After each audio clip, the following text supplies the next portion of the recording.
और एक ये बिल्कुल एक बम की तरह फूटेगा और पूरा देश एक साथ होगा और लड़ेगा, क्योंकि हमारी नस्ल फसल की लड़ाई नहीं, हमारे देश को बचाने की लड़ाई है। कोई बात नहीं, हम 1400 देने के लिए तैयार हैं, पर अग्निपथ नहीं लागू। जवानों को आप कुर्बान करना मजबूरी है हमारी, हमारे को हमारा देश बचाना है। और यदि हमें देश बचाने के लिए हमारे बच्चों की शहादत देनी पड़ी, हमारी शहादत देनी पड़ी, हम शहादत के लिए तैयार हैं। 15 साल के बाद 75% तो अडानी अंबानी के पास होंगे हमारे बच्चे, और 25% होंगे देश के पास।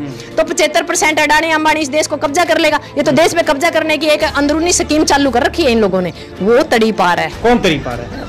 अमित शाह, आपको पता नहीं है क्या? वो तड़ी पार है।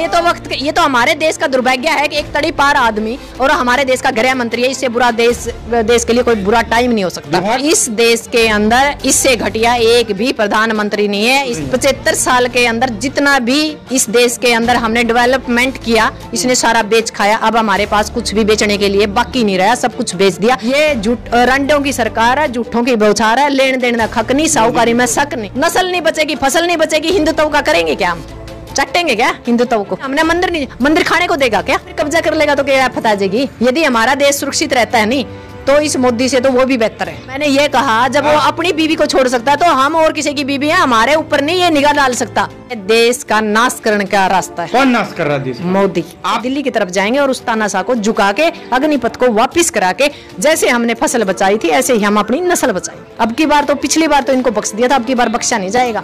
दिल्ली हमारी दुल्हन है और हमारी ही रहेगी। दिल्ली पे कब्जा किसानों का था, जवानों का था, किसान और जवान का ही रहेगा। जो गद्दार बैठे हैं दिल्ली में विधानसभा और संसद में, हम आने वाले टाइम में उन लोगों को सड़क पे लाने का काम करेंगे। 2024 में कलम, कागज और कानून पे कब्जा किसान के बच्चों का होगा, ताकि बार बार हमारे खिलाफ ना कानून बनेंगे और ना हमें बार